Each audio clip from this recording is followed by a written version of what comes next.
Bienvenue pour ce nouvel épisode de notre émission From Europe with Love en direct du FIC, troisième jour, où nous discutons des enjeux de l'influence qu'a l'Europe sur notre monde cyber. Et cette influence est grandissante, comme on le dit depuis le début.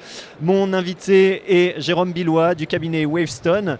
Et bonjour Jérôme. Bonjour. On va parler d'un sujet qui est peut-être pas assez connu par rapport à l'impact qu'il risque d'avoir. Je fais référence au Cyber Resilience Act, qui est sans doute de toutes les législations qui arrivent, qui sont arrivées ou qui vont tomber, celle dont on parle le moins auprès du grand public. Et pourtant, l'impact va être très important sur de nombreuses entreprises.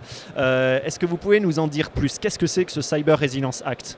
Alors ce texte vise à mettre un niveau de sécurité par défaut dans l'ensemble des outils et des objets numériques qu'on utilise au quotidien.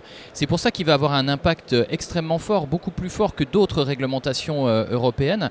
On est presque à un niveau d'impact similaire à celui du GDPR, parce que c'est un texte qui va modifier finalement les exigences de sécurité pour tous les objets numériques qu'on a.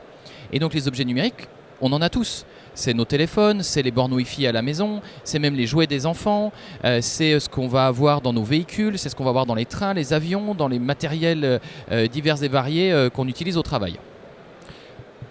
On est sur une exigence donc en hausse. En plus, on le voit quand on va un peu chercher les résultats des groupes de travaux qui a pu avoir, le groupe de travail qui a pu avoir sur le sujet. Il y a différents scénarios qui étaient envisagés de qu'est-ce qu'on vise, quel périmètre exact. Et l'Europe semble avoir, en tout cas à ce stade, pris l'option la plus ambitieuse d'aller chercher finalement le plus d'impact possible sur ce sujet. C'était une surprise qui est cette pratique-là très très ambitieuse de la part de l'Europe. Non, je pense que c'est une réflexion sur le rôle du numérique dans la vie du quotidien qui est maintenant et partout. Ce qui est très intéressant, c'est de voir que même si le scope, le périmètre est finalement très large, on a aussi des classes d'objets qui ont été définies, parce que c'est sûr qu'on ne va pas sécuriser la borne Wi-Fi qu'on a à la maison pour nos usages personnels, comme une voiture ou un avion qui embarque du matériel connecté. Donc il y a vraiment trois niveaux finalement d'exigences qui ont été définis, qui sont associés avec trois niveaux de contrôle aussi, pour faire un parallèle avec d'autres mécanismes qui existent aujourd'hui à l'échelle européenne.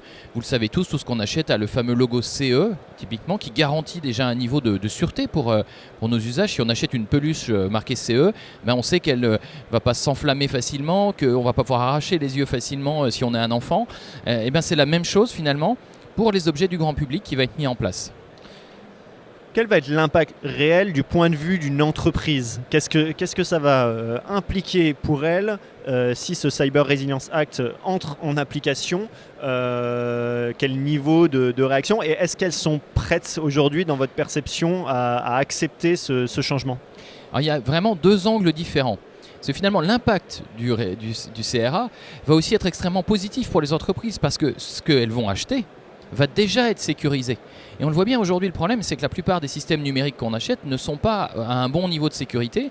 Et donc, on met un peu une emplâtre sur une jambe de bois, on rajoute de la cybersécurité, ça demande du temps, des experts qu'on n'a pas, de l'argent, etc. Donc ça, c'est vraiment le côté positif. Voilà.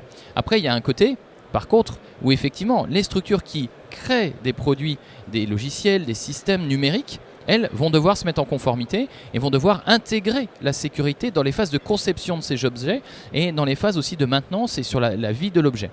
Donc là, il y a vraiment un changement d'état d'esprit qui passe par une chose majeure, c'est la création des filières de Product Security qu'on commence à voir aujourd'hui dans pas mal de grandes entreprises, avec un nouveau rôle qui va aussi arriver dans l'entreprise, c'est le Product Security Officer, qui peut être un cousin du CISO ou un frère du CISO, ou peut-être dans l'équipe du CISO. Il y a beaucoup de questions organisationnelles autour de ce sujet-là, mais ça va vraiment créer une nouvelle filière dans les entreprises.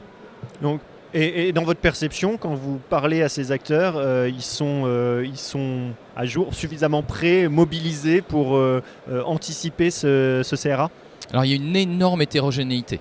On a un certain nombre de secteurs qui n'ont pas attendu le CRA pour se mobiliser, qui ont déjà eux-mêmes des réglementations spécifiques qui s'appliquent à eux, typiquement l'aérien, le ferroviaire, voilà. Donc tous ces secteurs-là ont déjà lancé les actions. Alors tout est loin d'être fini, mais les bases sont là et ça va progresser.